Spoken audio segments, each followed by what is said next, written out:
চোখের বালি বেহাইটা করবো।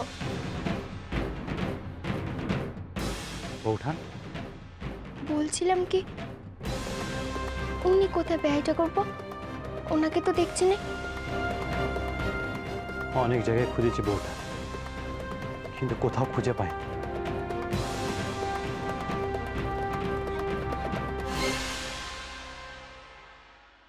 কোথাও খুঁজে পাননি? বেহাইটা করবো? আপনি ভালো করে খুঁজেছেন, সব জায়গায় খুঁজেছেন। আর ওনার বন্ধুদের বাড়ি? আমি কোনো জায়গা খুঁজতে বাকি রাখিনি বৌঠান।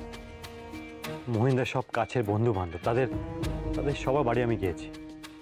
এমনকি মেডিকেল কলেজে বোর্ডিংয়েও অবধি আমি গিয়েছি। সেখানে একটা খবর পেয়েছি বটে, নবমীর রাতে মহিন্দা ওখানে ছিল। তারপর মহিন্দা ওখান থেকে বেরিয়ে যায়। কেউ কিছু বলতে পারলো না? উনি কোথায় গেলেন কেউ বলতে পারলো না? না বৌঠান, মহিন্দা ওখানেও কাউকে কিছু না জানিয়ে বেরিয়ে যায়। বিহারি এসেছিস? মইন কই? মইন? মাসি, উনি আসেননি। ওনাকে কোথাও খুঁজে পাওয়া যাচ্ছে না। মইন? মইন আসেনি? কোথাও খুঁজে পাওয়া যাচ্ছে না? কি সর্বনাশ! হা ভগবান, আমি এখন কি করব? ও বেহারি, বেহারি, দিদির সামনে গিয়ে আমি দাঁড়াবো কি করে? কি জবাব দেবো দিদিকে? বিহারি, দিদি যে কথা শুনলে আর বাঁচবে না রে। তুই তো বলেছিলি যেখান থেকে হোক মইনকে তুই নিয়ে আসবি। আমরা তো সবাই তোর উপর ভরসা করেছিলাম। বিহারি, মইন কি তবে সত্যি সত্যি সংসার ত্যাগ করলো? না না, তাহলে চুনির কি হবে? এইটুকু একটা মেয়ে, সারাটা জীবন সামনে পড়ে আছে। ও কি নিয়ে বাঁচবে বিহারি? কি নিয়ে থাকবে? যেটুকু আশা ছিল সেটুকুও গেল। আমাকে আবার সেই নরকেই ফিরে যেতে হবে। হাল এখন আমি ছাড়িনি কাকিমা, আমাকে একটু সময় দাও। তোমরা এত তাড়াতাড়ি ভেঙে পড়ো না। দেখো, মহিন্দাকে খুঁজে বার করতে আমি কোনো ত্রুটি রাখবো না। আমি মহিন্দাকে ঠিক খুঁজে বার করবই। তোমরা এতদিন আমার উপর ভরসা রেখেছ, আর একটু ভরসা রাখো কাকিমা।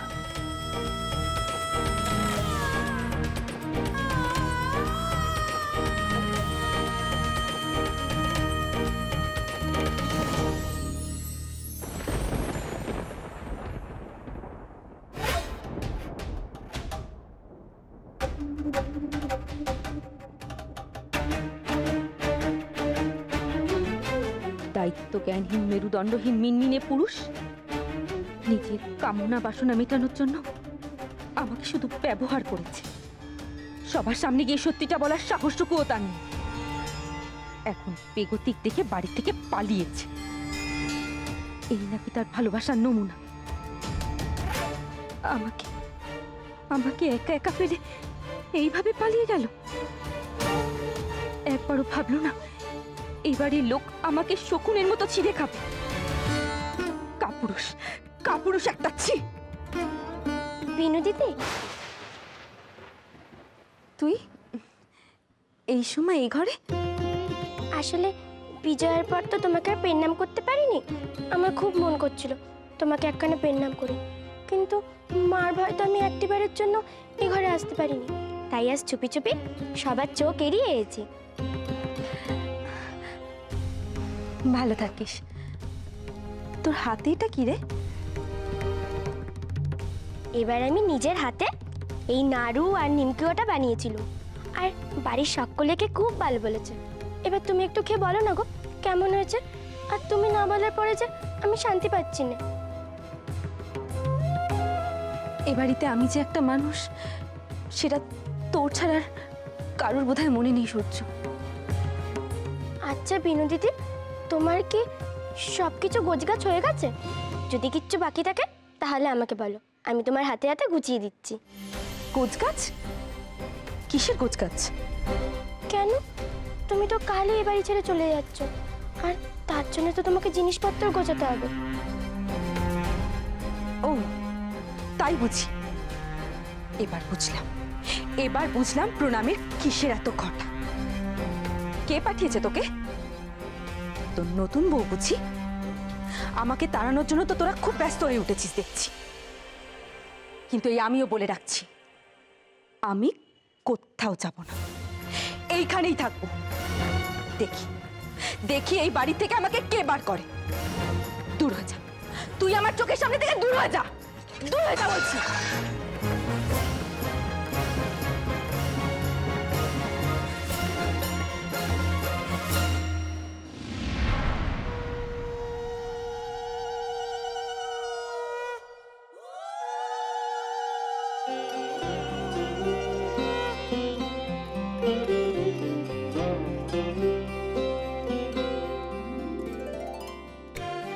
ঠাকুরমশাই কিন্তু চাটুর্যে বাড়িতে পুজো করতে ঢুকে গেছেন, ওখানে শেষ করেই একে নিয়ে আসবেন।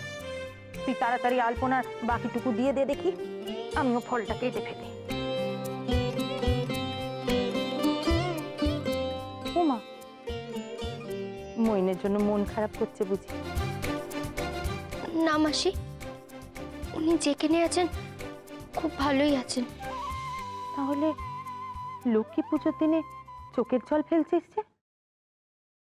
পালির বোধহয় কাল সারা রাত ঘুমায়নি। একা মেয়ে মানুষ কোথায় যাবে বলো দেখি? ও মাসি, তুমি একটু খুড়িমাকে বোঝাও না গো। চুপ কর চুনি, আজ লক্ষ্মী পুজোর দিনে খবরদার বলছি, এই অলক্ষীর নাম মুখেও আনবি না। তোর এত মাথা গামানোর কি আছে শুনি? যে যেমন কর্ম করেছে সে তেমনি ফল পাবে। আজ কোজাগরী লক্ষ্মী পুজো, মায়ের কাছে মন পেরান দিয়ে প্রার্থনা কর যাতে মইন তাড়াতাড়ি ফিরে আসে, যাতে যাতে এই সংসারে শান্তি ফিরে আসে, সেই কামনাই কর। আমি তো মায়ের কাছে বারবার প্রার্থনা করছি মাসি, যেন উনি খুব তাড়াতাড়ি ফিরে আসেন। উনি ফিরে আসলে তো বালিকে আর হেনস্থা হতে হবে না। উনি ফিরে এলে বালিকে আর কেউ অসম্মান করতে পারবে না মাসি। তুই কি দিয়ে তৈরি শুনি? স্বামীর উদ্দেশ, সেই ব্যাপারে তোর কোনো চিন্তা নেই। তোর যত চিন্তা সব ওই মেয়ে মানুষটাকে নিয়ে। কিসের এত দরদ তোর জন্যে? ওই মেয়ে তোর কাছ থেকে তোর স্বামী কেড়েছে, তোর সংসার কেড়েছে, তারপরেও তুই ওকে নিয়ে এত ভাবছিস কেন? নিজের যা সর্বনাশ করেছিস তো করেছিস, এখন আর দয়া করে সংসারের সর্বনাশটা করিস না। কিন্তু তাই বলে লক্ষ্মী পুজোর দিনে কাউকে ভিটে ছাড়া করতে আছে? একা মেয়ে মানুষ কোথায় যাবে বলো তো? একা হতে যাবে কেন? তার নিজের শ্বশুর বাড়ি আছে, সেখানে গিয়ে উঠুক, কেউ তো তাকে বারণ করেনি। কিন্তু তারা যে খুব খারাপ মাসি, ওরা যে বাড়ির উপর অনেক অত্যাচার করেছে। রক্ত মাংস তৈরি মানুষ তুমি, নিজের বুঝ তো পাগলেও বোঝে, অথচ তুই বুঝছিস না। নিজের উপর কি তোর একটু মায়া দয়া নেই? খবরদার বলছি, আর যদি ওই মেয়েকে এ বাড়ি থেকে কেউ ঘাট ধাক্কা দিয়ে বের করে দেয়, একটা কথা বলতে আসবি না। না চুপ, এই আমার দিব্যি রইল, তোকে কোনো কথা বলবি না, চুপ করে থাকবি। ছি ছি ছি ছি ছি ছি ছি ছি দিদি, এটা কোনো লক্ষ্মী পুজো না বলো? হ্যাঁ, এই খিচুড়ি ভোগ নেই, তারপর ওই 5 রকমের ভাজা নেই, পায়েসটা পর্যন্ত নেই। হ্যাঁ, এই এরকম হলে লক্ষ্মীশ্রী থাকে বাড়িতে? হ্যাঁ, কোথায় ভাবলাম অলক্ষ্মীকে আজকে বিদে করে ওই পঞ্চব্যঞ্জনে কবজি ডুবিয়ে খাবো, তা নয়, পেটে ভিজে গামছা বেঁধে দাঁড়িয়ে থাকতে হবে। চুপ কর দেখি, চুপ কর তো হতভাগা। আনন্দের দিন বলি কি, ওইসব আনন্দের দিনের কথা না তুলিস নে, মুখেও আনিস নে।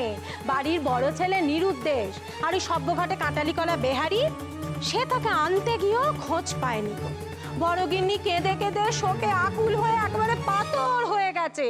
এ বাড়িতে না শোকের ছায়া নেমেছে রে ফুলু, শোকের ছায়া নেমেছে। তাই বলি কি, ওইসব মনের আনন্দ মনের মধ্যে পুষে রাখ, বুঝেছিস? ওই মইনের কথা ভেবে ভেবে না, বরঞ্চ একটু তুই ওই চোখের জল ফেলার একটু করে যা, একটু করে যা। একটু করো,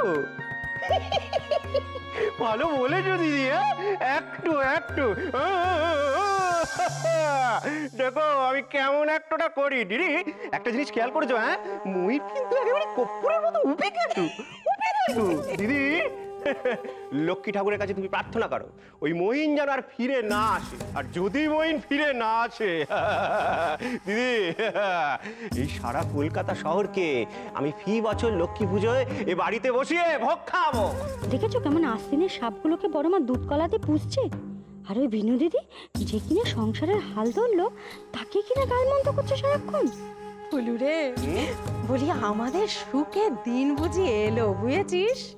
মইন বাড়ি ছাড়া, বড় গিন্নি একেবারে শোকে পাথর, সে সহ্যে নিয়েছে, কালনাগিনীকে বিদায় করব। এবার আমাদের পায়েকে ফুলু, আমরা একেবারে না ওই টাকার গদির ওপরে শুয়ে থাকবো ফুলু। সে তো দিদি কবে থেকে শুনছি বিদায় করবো বিদায় করবো বিদায় করবো। দিদি তুমি তো বলেছিলে লক্ষ্মী পুজোর দিনই বিদায় করবে, কিন্তু দিদি বিদায় করার তো কোনো তোরজোর আয়োজন দেখছি না। দিদি এই পুণ্যি কাজটার জন্য তো আমার হৃদয়ে আপুলি বিকলি করছে, আমার তট সইছে রে। বলি কি, একটু গলা নামিয়ে কথা বল। হ্যাঁ, দেয়ালেরও কান আছে, কথা ভুলে যাস না। কালনাগিনীকে আমি বিদায় করব, আর এ কাজে কেউ বাধা দিতে পারবে না। তাই জন্য আমি ঠিক করেছি একেবারে কুলোর বাতাস ঝেড়ে না ওই অলক্ষ্মীকে আজই আমি এ বাড়ি থেকে বিদায় করে তবে ছাড়বো, তুই শুধু দেখ। কিন্তু দিদি মহিনের বউ তো দয়া সাগর, সে যদি ব্যাগরা দেয় তাকে আমি একেবারে তুড়ি মেরে উড়িয়ে দেবো না। সে তুমি পারো দিদি। তার মানে দিদি তুমি সব আটঘাট বেঁধেই নেমেছিলে। যাই দিদি, ময়রাকে গিয়ে সেটটাক মিষ্টির বায়না দিয়ে আসি। অলক্ষ্মী দিতে হবে, আর লোককে যদি মিষ্টি মুখ না করাই তো দমে সইবে না। যাই, যা ফুলু যা, একেবারে নিশ্চিন্তে যা। একটু পরেই না আমি ওই কালনাগিনীর ঘরে যাব, বুঝেছিস? তাকে একেবারে গর্ত থেকে টেনে বার করে ২০ দাঁত ভেঙে দেব। দেখ শুধু দেখ। আমি এইমাত্র শুনে এলুম ছোট মা আর মা বাবু মিলে ছলা পরামর্শ করছে। হ্যাঁ, দাদাবাবু বাড়িতে ফিরছে না তো, সেজন্য তাদের মনে আর ফুর্তি ধরছে না। আসলে কি বলো তো, তুমি তো ওদের বাড়াবাড়ি ছাই ধরে দিয়েছো, সেই কারণে ওরা তোমাকে বাড়ি থেকে তাড়াতে চাইছে। হ্যাঁ গো, আর যেহেতু দাদাবাবু এখন বাড়িতে নেই, ওরা তোমাকে তাড়ানোর মতলব আছে। আর যেই তুমি বিদায় হয়ে যাবে অমনি নিজেরা মিষ্টি মুখ করবে। আর সেই কারণে না আমি ছোট মা না মামা বাবুকে না ময়রার দোকানে যেতে দেখলাম গো। হ্যাঁ ও বিনু দিদি, বলছি তুমি সত্যি সত্যি চলে যাবে গো? তুমি সত্যি চলে যাবে না? বলছি তুমি চলে যাওয়ার আগে আমাকে কিছু দিয়ে যাবে তো? তুমি আমাকে কত কিছু দিয়েছো বলো। হ্যাঁ, আমার না তোমার কথা খুব মনে পড়বে তুমি চলে গেলে। তুমি আমাকে কিছু একটা দিয়ে যাও, আমি তোমার কথা মনে করবো সেইটা দেখে দেখে তুমি চলে গেলে। হ্যাঁ, আমাকে ওই হারটা দেবে গো বিনু দিদি, ওই হারটা।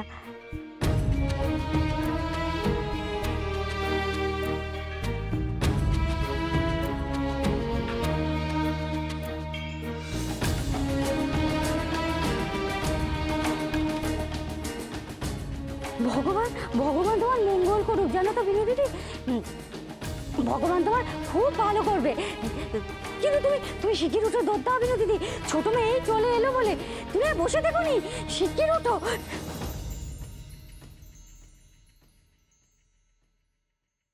ও দিদি এসে পড়েছো?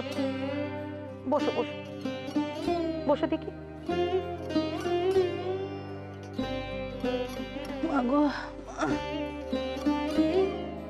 বলছি কি, ঠাকুরমশাই তো এসে পড়লেন বলে যা তাড়াহুড়ো করে জোগাড় যন্ত্র করলো, একবার চোখ বুলিয়ে দেখো দেখি কোথাও কিছু বাকি রয়ে গেল কিনা। ও মেজবু, আমার এসব দেখতে ভালো লাগছে না এখন। আমার এখন মাথা ঠিক নেই। ও তোমরা যা পারছো করো, আমার মন ভালো নেই মেজবু। মা লক্ষ্মী যদি আমার মনের কথা বোঝেন তাহলে আমাকে ঠিক ক্ষমা করে দেবেন। তা বললে কি চলে দিদি? এত সহজে হাল ছাড়লে কি করে চলবে বলো দেখি? সংসারে যখন আছি, সংসারের মঙ্গল অমঙ্গল আমাদেরই তো দেখতে হবে। মেজো বউকা, এবারে আমি একটা সিদ্ধান্ত নিয়েছি। আর এই পোড়া সংসার তো অনেক দিন হলো, এবার সবকিছু ত্যাগ করবো। আমি সংসারে থাকলে মইনের যত ঝামেলা, আমার জন্য সেই বাড়ি ছাড়া। আমি সংসার চাই, দেখো মইন আবার ঠিক ফিরে আসবে। ছি ছি, মা এসব কি বলছেন? উনি কখনো এমনটা চাইবেন না। এবার ভেবেছি যতদিন বাঁচবো বাবা বিশ্বনাথের চরণে কি কাটাবো। আজই বেয়ারিকে বলবো কাশির একটা টিকিট কেটে দিতে। সে যদি পৌঁছতে পারে ভালো, নাহলে বলবো গাড়িতে উঠিয়ে দিতে। ও আমি একাই যেতে পারবো। তাই যদি তোমার ইচ্ছে হয় তাহলে বেহারিকে বলে আমার জন্য একখানা টিকিট কাটতে। আমিও তাহলে ওই বাবা বিশ্বনাথের চরণে বাকি জীবনটা তোমার সাথে কাটতে দেবো। তুমি চলে গেলে আমি যে বড় একা হয়ে যাবো। চুনি আজকাল সংসারের দায়িত্ব নিতে শিখে গেছে। আমার আর কোনো চিন্তাই নেই চুনির উপরে। সংসারের ভার দিয়ে আমরা দুটি বোন বাবা বিশ্বনাথের কাছেই চলে যাই। চলো। কি বলছে এসব মাসি? না না, ওনারা মিছিমিছি এত কিছু ভাবছেন। ওনার শোকে মা মাসির মাথা ঠিক নেই। উনি চলে এলে সব ঠিক হয়ে যাবে। আমার বিশ্বাস উনি শিগগির ফিরে আসবেন। উনি এলে পরে মা মাসি এই সংসার ছেড়ে স্বর্গেও যেতে চাইবেন না। কই গো মা জটনীরা, পূজার যোগাযন্ত্র হয়েছে তো? ও মা, ঠাকুর মশাই আপনি এসে পড়েছেন? আসুন আসুন, আপনার জন্যই অপেক্ষা করছিলাম। জোগাড় যন্ত্র সব শেষ হয়ে গেছে। ও চুনি, ঠাকুর মশাইকে গিয়ে নিয়ে আয়। এইখানে আসুন আসুন, বসুন বসুন।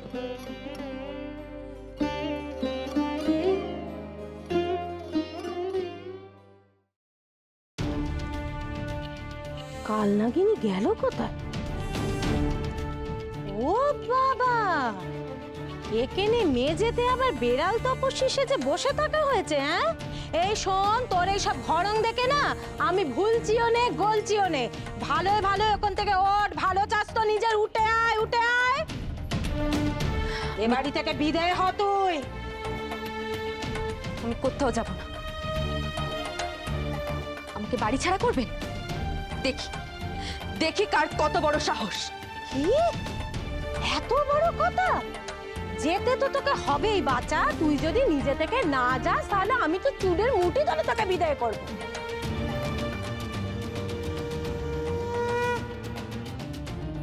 মাকে না বলে আমি কি করে যাব বলুন তো? ওই যে শাঁখের আওয়াজ শুনতে পাচ্ছেন? মা মনে হয় পুজোর ঘরে গেছে। আগে পুজোটা হয়ে যাক, মাকে বলে যাব। তুই খুব চালাকি পেয়েছিস না রে।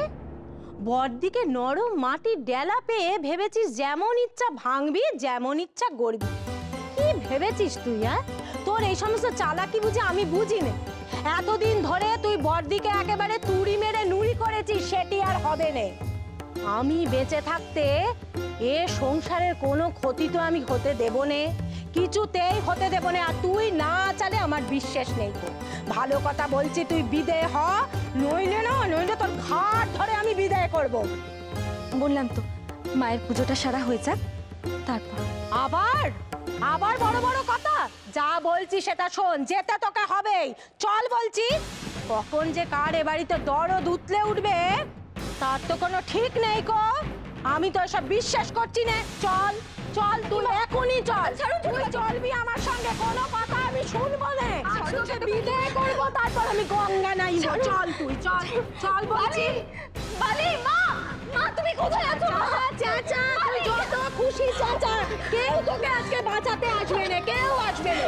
ও কি করছেন আপনি খুড়িমা? ছেড়ে দিন বালিকে। খবরদার বলছি বৌমা, আমি যা করছি বুঝে করছি। তুমি আমার কাজের মধ্যে একদম নাক গলাতে আসবে না। চল চল বলছি। ও এই তো বর্দি মেজে সবাই পড়েছো, খুব ভালোই হয়েছে। কি গো আমি বলেছিলাম না আজ আমি অলক্ষ্মী বিদায় করব তবে ছাড়বো, এই আমি অলক্ষ্মী বিদায় করলুম। এদিকে যা তুই বেরো।